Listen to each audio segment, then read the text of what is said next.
क्या आपने कभी सोचा है कि जीवन की सबसे महत्वपूर्ण सीखें हमें प्रकृति और साधारण चीजों से मिलती हैं? एक नदी, एक दीपक या एक चील, हर चीज में एक गहरा संदेश छिपा है।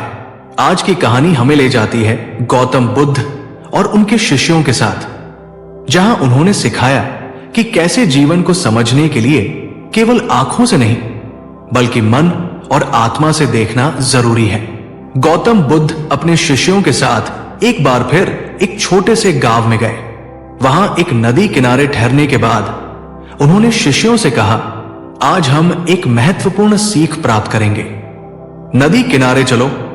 सभी शिष्य उनके साथ चल दिए। रास्ते में एक चील अपने नुकीले पंजों में एक मांस का टुकड़ा लेकर उड़ रही थी। गांव के कुत्ते उसे देख भौंकने लगे और दौड़कर उसका पीछा करने लगे।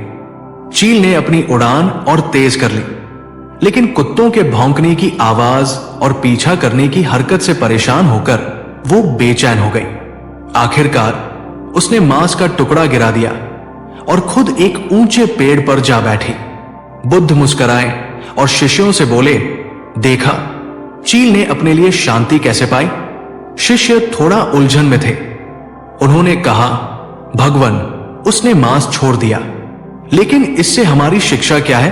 बुद्ध ने बड़े धैर्य से समझाया, चील के पास मांस का टुकड़ा था, लेकिन उसकी वजह से वो परेशान थी। जैसे ही उसने उसे छोड़ दिया, उसकी परेशानी समाप्त हो गई। जीवन में हम भी कई बार कुछ ऐसी चीजें पकड़ कर रखते हैं जो हमें दुख देती है, लालच, ईर्ष्या, क्रोध, लेकिन अगर हम उन्हें छोड़ दें तो हमें शांति मिल सकती है। शिष्य बुद्ध के शब्दों को गहराई से समझने लगे। तभी एक शिष्य ने नदी के किनारे रखे मिट्टी के दीपक की ओर इशारा करके पूछा, भगवान, ये साधारण सा दीपक हमारे जीवन में क्या संदेश दे सकता है? बुद्ध ने दीपक को उठाया और उसमें जलती लौ की ओर इशारा किया। उन्होंने कहा, देखो, ये दीपक मिट्टी से बना है, लेकिन इसके अंदर एक लौ जल रही है। ये लौ हमें प्रकाश देती है, ठीक वैसे ही जैसे हमारा जीवन। हमारा शरीर मिट्टी के समान नश्वर है, लेकिन हमारे भीतर जलने वाला प्रकाश यानी हमारी आत्मा, हमारे कर्म हमें अमर बनाते हैं। मिट्टी की कीमत कुछ भी नहीं है, लेकिन उसके भीतर की लौ अनमोल है। अगर हम अपनी आत्मा को अच्छे कर्मों से प्रज्वलित करें तो हमारा जीवन भी अमूल्य हो जाएगा। शिष्य मंत्रमुग्ध होकर सुनते रहे। उन्होंने जाना कि जीवन में असली सौंदर्य और महत्व बाहरी वस्त्रों या शरीर में नहीं, बल्कि हमारे कर्मों और दृष्टिकोण में है। बुद्ध की ये सीख उनके शिष्यों के लिए अमूल्य साबित हुई। उसी दिन से उन्होंने न केवल अपने भीतर की अच्छाई को खोजा, बल्कि हर चीज में अच्छाई और सौंदर्य को देखना भी सीख लिया। जीवन की हर परिस्थिति, हर वस्तु और हर अनुभव में अच्छाई और सुंदरता को देखना एक कला है। यदि हम अनावश्यक चीजों को छोड़ दें और अपने भीतर के प्रकाश को पहचानें, तो हमारा जीवन सार्थक बन सकता है। बुद्ध और उनके शिष्य नदी किनारे से लौटने लगे। हर शिष्य के मन में बुद्ध की बातों ने गहरी छाप छोड़ी थी। रास्ते में एक युवा शिष्य आनंद ने पूछा, भगवान, यदि हर चीज में अच्छाई है तो फिर संसार में दुख क्यों है? लोग क्रोध, लालच और मोह क्यों करते हैं? बुद्ध ने ठहर कर उसकी ओर देखा। उन्होंने पास ही पड़ी एक टूटी हुई मिट्टी की सुराही उठाई और पूछा, आनंद, ये सुराही टूट चुकी है, तुम क्या सोचते हो? इसे फिर से उपयोग में लाया जा सकता है? आनंद ने कहा, भगवान, ये तो टूट गई है, इसे उपयोग में लाने का कोई उपाय नहीं। बुद्ध ने मुस्कुराकर कहा, सच में? इसे देखो, ये टूटने के बाद भी मिट्टी है।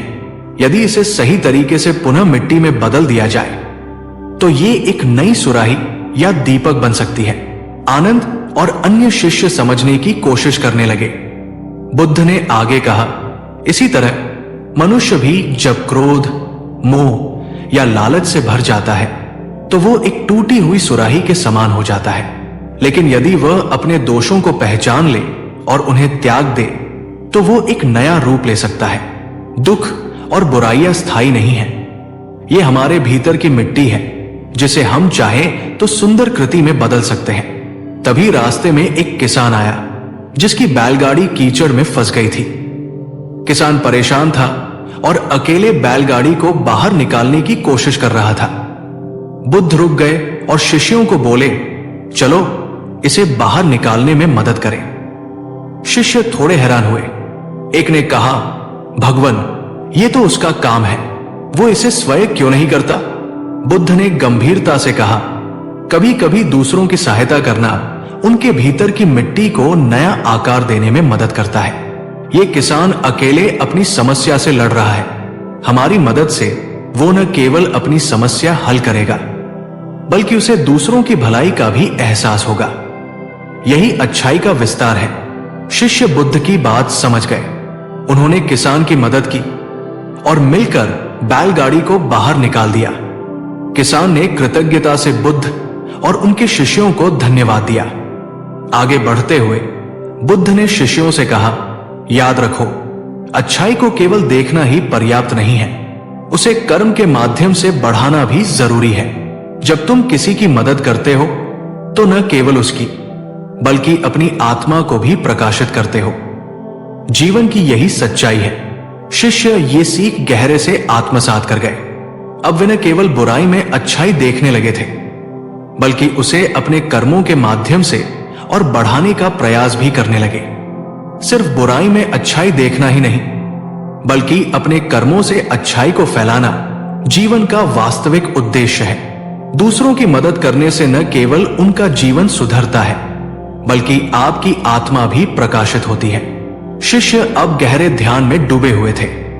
बुद्ध की बातों ने उनके भीतर एक नई सोच को जन्म दिया था। वे सब धीरे धीरे एक छोटे गांव के पास पहुंचे।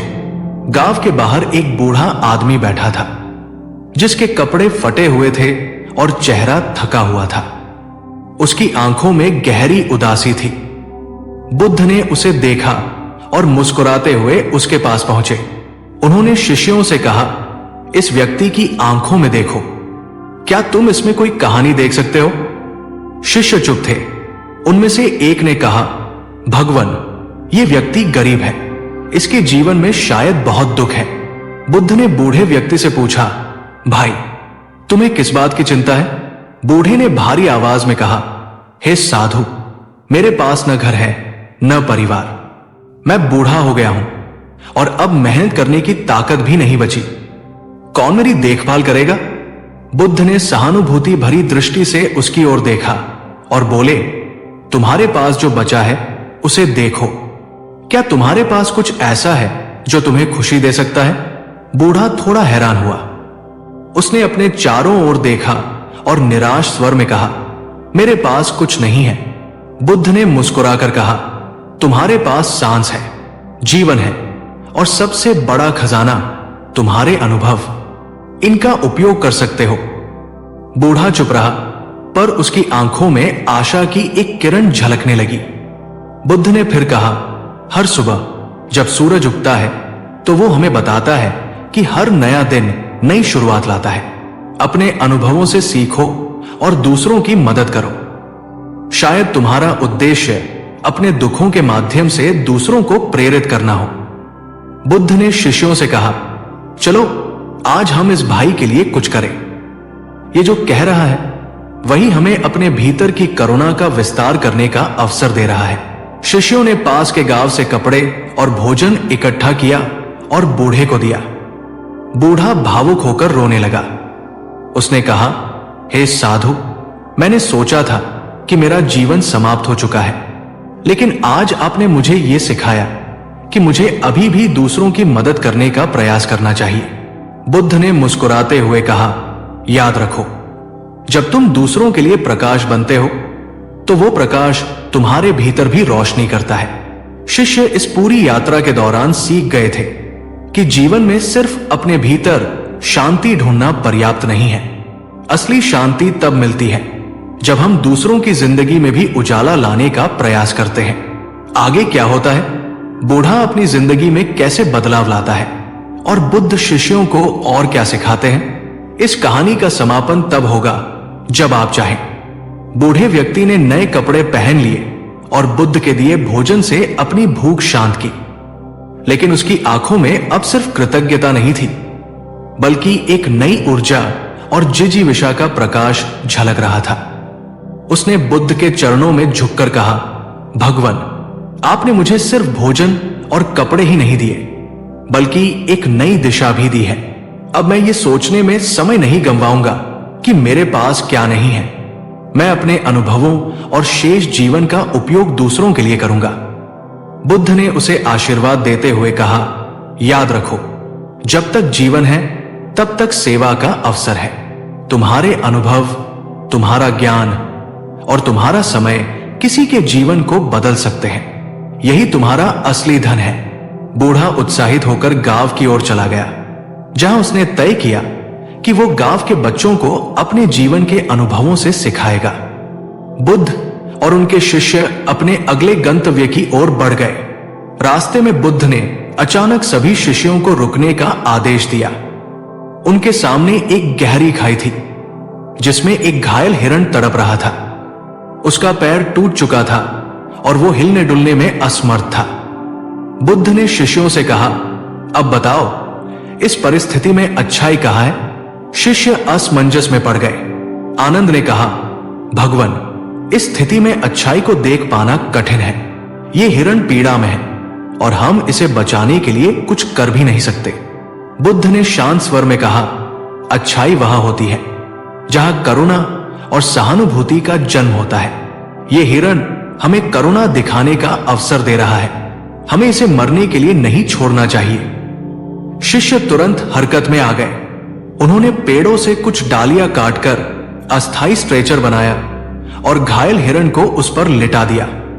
वे उसे पास के गांव में ले गए, जहां बुद्ध ने गांव वालों को उसे दवाई और देखभाल देने के लिए प्रेरित किया। गांव के लोग भी बुद्ध की बातों से प्रेरित हो गए। उन्होंने हिरण की सेवा करने की जिम्मेदारी ली। हिरण को आश्रय मिला और उसके घाव धीरे धीरे भरने लगे। बुद्ध ने शिष्यों से कहा, जीवन हमें हर दिन ऐसे अवसर देता है जहां हम बुराई में अच्छाई देख सकते हैं। ये खाई भी हमें एक सीख दे रही है। हम चाहे कितनी भी गहराई में हो, यदि करुणा और प्रेम हमारे पास हो तो हम उसे पार कर सकते हैं। गांव के लोग बुद्ध की शिक्षा से इतने प्रभावित हुए कि उन्होंने ठान लिया कि वे दूसरों की मदद के लिए हमेशा तैयार रहेंगे। उन्होंने गांव में एक आश्रय गृह की स्थापना की, जहां बूढ़े, घायल जानवर और जरूरतमंद लोगों को सहायता दी जा सके। बुद्ध और उनके शिष्य आगे बढ़ गए, लेकिन गांव में करुणा और सेवा का यह संदेश हमेशा के लिए अंकित हो गया। बूढ़े व्यक्ति ने भी आश्रय गृह में शामिल होकर अपना अनुभव बच्चों और युवाओं के साथ साझा करना शुरू कर दिया। जीवन की हर परिस्थिति, चाहे वो कितनी भी कठिन क्यों न हो, अच्छाई और सीख का अवसर देती है। करुणा और सहानुभूति से न केवल दूसरों की पीड़ा कम होती है, बल्कि हमारा जीवन भी सार्थक बनता है। बुद्ध और उनके शिष्य गांव से निकलकर एक घने जंगल में प्रवेश कर गए। जंगल में सन्नाटा था। केवल पक्षियों की आवाजें और पत्तों की सरसराहट सुनाई दे रही थी। चलते चलते वे एक स्थान पर पहुंचे, जहां एक छोटा तालाब था।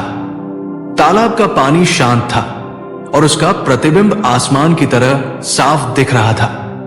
बुद्ध वहां रुके और शिष्यों से कहा, इस तालाब के पानी को देखो, क्या यह तुम्हें कुछ सिखा सकता है? आनंद ने जवाब दिया, भगवान, यह पानी बहुत साफ है। इसमें आसमान का प्रतिबिंब साफ दिखाई दे रहा है। यह हमें सिखाता है कि जब हमारा मन शांत और स्वच्छ होता है तो वो भी सब कुछ स्पष्ट रूप से देख सकता है। बुद्ध ने मुस्कुराते हुए कहा, सही कहा आनंद, लेकिन क्या होगा यदि हम इस पानी को मत दें? यह कहकर बुद्ध ने एक लकड़ी उठाई और तालाब के पानी को हलचल में डाल दिया। पानी गंदला हो गया और उसका प्रतिबिंब टूट गया। शिष्य चुपचाप देख रहे थे। बुद्ध ने पूछा, अब बताओ, इस पानी से तुम्हें क्या सीख मिलती है? शिष्य सोचने लगे। एक शिष्य ने कहा, भगवान, जब पानी अशांत हो जाता है तो उसमें कुछ भी साफ दिखाई नहीं देता। शायद यह हमें बताता है कि अशांत मन में हम सच्चाई को नहीं देख सकते। बुद्ध ने सिर हिलाकर कहा, सही कहा, जीवन में जब भी तुम क्रोध, भय या दुख से भरे होते हो तो तुम्हारा मन भी इस गंदले पानी की तरह हो जाता है। उस समय निर्णय लेना या सत्य को देख पाना असंभव हो जाता है। लेकिन यदि तुम प्रतीक्षा करो और अपने मन को शांत होने दो तो वो फिर से इस साफ तालाब की तरह हो जाएगा। यही ध्यान और धैर्य का महत्व है। जैसे ही वे जंगल से आगे बढ़ने लगे, अचानक एक चोर समूह ने उन्हें घेर लिया। चोरों का मुखिया क्रूर लग रहा था और उसने कहा, तुम लोग साधु हो, लेकिन तुम्हारे पास जरूर कुछ बहुमूल्य होगा। जो भी तुम्हारे पास है उसे हमें सौंप दो। शिष्य घबरा गए, लेकिन बुद्ध शांत खड़े रहे। उन्होंने मुस्कुराकर चोरों से कहा, जो कुछ हमारे पास है वो तुम्हारा हो सकता है, लेकिन पहले मैं तुमसे एक प्रश्न पूछना चाहता हूं। चोरों का मुखिया थोड़ा चौंका, लेकिन उसने कहा, पूछो साधु। बुद्ध ने कहा, तुम्हें क्या लगता है तुम्हारे जीवन का सबसे बड़ा खजाना क्या है? चोर हंसते हुए बोला, साधु, खजाना वह है जो हमें सुख देता है। सोना, चांदी और धन ही असली खजाना है। बुद्ध ने शांत स्वर में कहा, अगर ये असली खजाना है तो ये तुम्हारे पास हमेशा क्यों नहीं रहता? तुम इसे हर समय पाने के लिए क्यों लड़ते हो? चोर चुप हो गया। बुद्ध ने फिर कहा, असली खजाना वह है जो तुम्हें भीतर से स्थायी शांति और संतोष दे। ये सोना चांदी नहीं, बल्कि तुम्हारे भीतर की करुणा, प्रेम और सत्य है। अगर तुम इस खजाने को खोज लो तो तुम्हें कभी और कुछ मांगने की जरूरत नहीं पड़ेगी। चोरों का मुखिया बुद्ध के शब्दों से प्रभावित हुआ। उसने कहा, साधु, मैं ऐसा खजाना कहां से खोज सकता हूं? बुद्ध ने मुस्कुराते हुए कहा, अपने मन को शांत करो, जैसे इस तालाब के पानी को हमने शांत देखा। ध्यान करो और अपने भीतर झांको। मुखिया ने अपनी तलवार नीचे रख दी। उसने बुद्ध के चरणों में झुककर कहा, आज आपने मुझे मेरी असली राह दिखाई। मैं वचन देता हूं कि अब मैं और मेरे साथी कभी किसी से छीनेंगे नहीं। हम अपना जीवन बेहतर बनाने और दूसरों की सेवा में लगाएंगे। चोर और उसके साथी जंगल छोड़कर गांव में वापस गए और अपनी गलत राह छोड़ दी। वे गांव वालों की मदद करने लगे और जीवन को एक नई दिशा दी। बुद्ध ने शिष्यों से कहा, याद रखो, हर व्यक्ति के भीतर अच्छाई का एक बीज होता है। यदि हम सही दृष्टिकोण और करुणा से उसे सींचें तो वो बीज एक विशाल वृक्ष बन सकता है। लेकिन ये हमारी दृष्टि पर निर्भर करता है कि हम बुराई में भी वो बीज खोज सकें। हर व्यक्ति और हर परिस्थिति में अच्छाई और परिवर्तन की संभावना छिपी होती है। यदि हम अपने मन को शांत और दृष्टिकोण को सकारात्मक रखें तो हम न केवल अपने जीवन को बदल सकते हैं, बल्कि दूसरों के जीवन को भी प्रकाशमय बना सकते हैं। चोरों के जीवन में बदलाव ने पूरे गांव में एक नई ऊर्जा और सकारात्मकता फैला दी थी। गांव वाले जो पहले चोरों से डरते थे, अब उन्हें सम्मान की नजर से देखते थे। चोरों के इस परिवर्तन की खबर आसपास के गांवों में भी फैल गई। बुद्ध और उनके शिष्य अपनी यात्रा जारी रखते हुए एक बड़े नगर पहुंचे, जहां एक भव्य मेला लगा हुआ था। नगर के मुख्य चौराहे पर एक बड़ा मंच बना हुआ था और वहां एक राजा अपने मंत्रियों के साथ विराजमान था। राजा ने सुना था कि बुद्ध नगर में आए हैं, इसलिए उसने उन्हें राजमहल में आमंत्रित किया। बुद्ध ने विनम्रता पूर्वक निमंत्रण स्वीकार किया और अपने शिष्यों के साथ राजमहल पहुंचे। राजमहल में राजा ने बुद्ध का स्वागत किया और कहा, हे बुद्ध, मैं आपके ज्ञान के बारे में सुन चुका हूं। मैं एक प्रश्न पूछना चाहता हूं। यदि मेरे पास धन, शक्ति और साम्राज्य है तो क्या यह सब मुझे सच्चा सुख दे सकता है? बुद्ध ने मुस्कुराते हुए राजा से पूछा, राजन, क्या आपको लगता है कि यह सब स्थायी है? क्या यह आपके साथ हमेशा रहेगा? राजा ने थोड़ा सोचा और कहा, नहीं, यह तो समय के साथ नष्ट हो जाएगा, लेकिन जब तक यह है, यह मुझे गर्व और सुख देता है। बुद्ध ने एक पात्र में जल भरने को कहा। जब जल लाया गया तो उन्होंने राजा से कहा, इस पात्र को देखो, यदि मैं इसे हिलाऊं तो जल लहराएगा, यदि मैं इसे जोर से गिरा दूं तो जल बिखर जाएगा। क्या ये स्थिर है? राजा ने कहा, नहीं, ये तो अस्थिर है। बुद्ध ने कहा, यह पात्र तुम्हारे साम्राज्य और धन की तरह है। ये अस्थिर है। जब तक ये है तब तक तुम्हें सुख का भ्रम हो सकता है, लेकिन जब ये छूट जाएगा तब क्या तुम्हारा मन शांत रहेगा? राजा चुप हो गया। उसने अनुभव किया कि उसका सुख बाहरी चीजों पर निर्भर है और ये सत्य को पकड़ने में असमर्थ है। बुद्ध ने आगे कहा, सच्चा सुख बाहरी वस्तुओं या शक्ति से नहीं आता। यह तुम्हारे भीतर की स्थिति है। जब तुम्हारा मन शांत और संतोषपूर्ण होता है तब तुम किसी भी परिस्थिति में सुखी रह सकते हो। लेकिन यह तभी संभव है जब तुम अपने भीतर झांको और अपनी आत्मा की सच्चाई को पहचानो। राजा ने विनम्रता पूर्वक कहा, भगवान, मुझे बताइए कि मैं अपने मन को कैसे शांत कर सकता हूं। मेरा जीवन तो सत्ता, निर्णय और संघर्षों से भरा हुआ है। क्या एक राजा के लिए भी यह संभव है? बुद्ध ने मुस्कुराकर कहा, राजन, कोई भी व्यक्ति, चाहे वह राजा हो या रंक, अपने भीतर शांति पा सकता है। यह केवल अभ्यास और ध्यान की बात है। यदि तुम प्रतिदिन कुछ समय अपने भीतर झांकोगे तो धीरे धीरे तुम्हारा मन शांत और स्थिर हो जाएगा। राजा ने बुद्ध से ध्यान और मन की शांति के अभ्यास सीखे। उसने अपने जीवन में एक नया नियम लागू किया। वो प्रतिदिन कुछ समय ध्यान के लिए निकालता और अपने मन को शांत करता। धीरे धीरे वो अपने राज्य में करुणा और न्याय का संदेश फैलाने लगा। नगर में यह बदलाव देखकर बुद्ध ने अपने शिष्यों से कहा, याद रखो, परिवर्तन केवल गरीबों या कमजोरों तक सीमित नहीं है। यदि एक राजा भी अपने भीतर झांके और अपने अहंकार को त्याग दे तो वो न केवल अपना बल्कि पूरे राज्य का कल्याण कर सकता है। शिष्य और नगरवासी अब बुद्ध की शिक्षा को गहराई से समझ चुके थे। बुद्ध ने कहा, संसार में जो कुछ भी तुम्हें दिखता है, दुख, क्रोध, लालच या मोह, वो तुम्हारे दृष्टिकोण का परिणाम है। यदि तुम अपनी दृष्टि को सत्य, करुणा और प्रेम से भर दो तो तुम्हें हर परिस्थिति में अच्छाई और शांति मिलेगी। यही जीवन की सबसे बड़ी साधना है। नगर में बुद्ध की बातें लोगों के जीवन का हिस्सा बन गई। राजा, चोर और साधारण नागरिक सभी ने अपनी आत्मा की गहराई को पहचानने की कोशिश शुरू कर दी। सच्चा सुख बाहरी वस्तुओं से नहीं बल्कि भीतर की शांति और संतोष से आता है।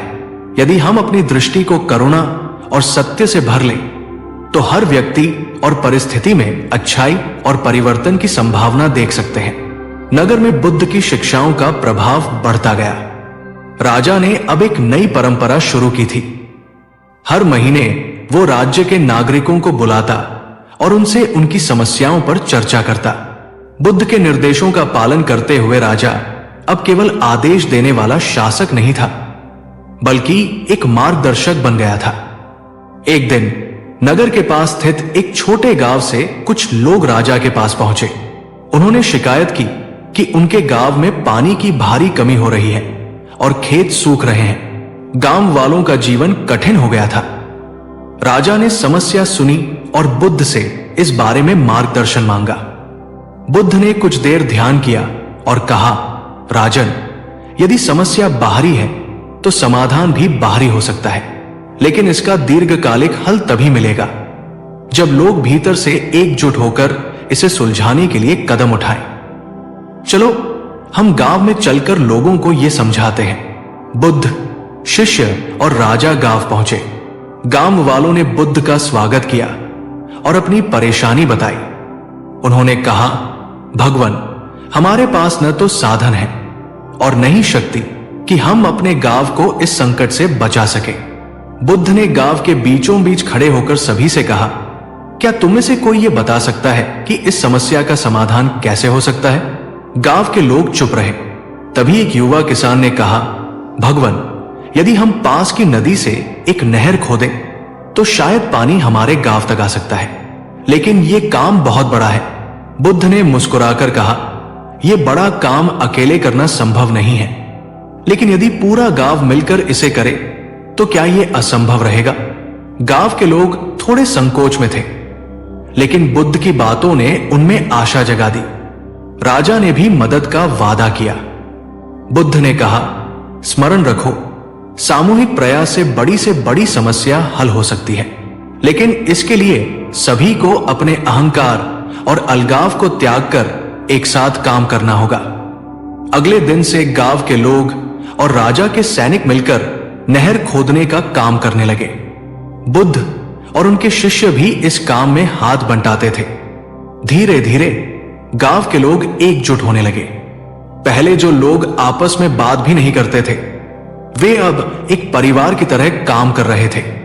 हफ्तों की मेहनत के बाद नहर तैयार हो गई। जब पहली बार नदी का पानी गांव के खेतों में पहुंचा, तो गांव वालों ने खुशी से झूमते हुए बुद्ध और राजा को धन्यवाद दिया।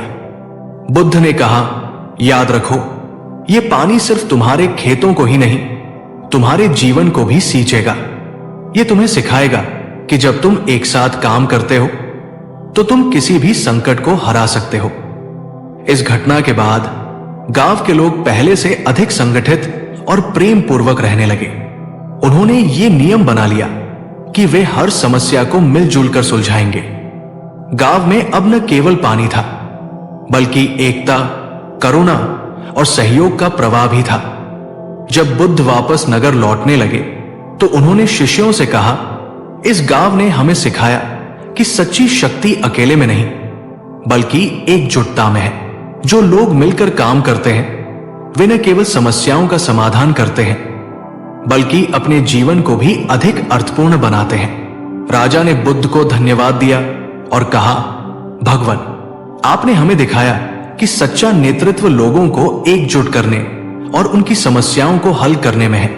मैं इसे अपने जीवन का नियम बनाऊंगा। बुद्ध ने मुस्कुराते हुए कहा, याद रखो, सबसे बड़ा राजा वह है जो अपने लोगों को प्रेम, करुणा और एकता का पाठ पढ़ाए। इस कहानी से यह समझ आता है कि चाहे परिस्थिति कितनी भी कठिन हो, यदि लोग मिलकर काम करें तो हर समस्या का समाधान संभव है। एकता में ही सच्ची शक्ति है, और यह शक्ति न केवल बाहरी समस्याओं को हल करती है, बल्कि भीतर की शांति और संतोष को भी जन्म देती है। गांव की समस्या सुलझाने के बाद बुद्ध ने राजा और शिष्यों के साथ नगर में कुछ दिन और बिताए। उनकी शिक्षाओं से पूरे नगर में शांति, प्रेम और करुणा का माहौल बन गया। राजा ने बुद्ध से अनुरोध किया, भगवान, कृपया यही कुछ और समय बिताएं। आपकी उपस्थिति से हमारा जीवन धन्य हो रहा है। बुद्ध ने विनम्रता पूर्वक कहा, राजन, मेरा उद्देश्य हर स्थान पर सत्य और करुणा का संदेश फैलाना है। इस नगर में अब प्रेम और एकता का बीज बोया जा चुका है। इसे सींचने का कार्य अब तुम्हारा है।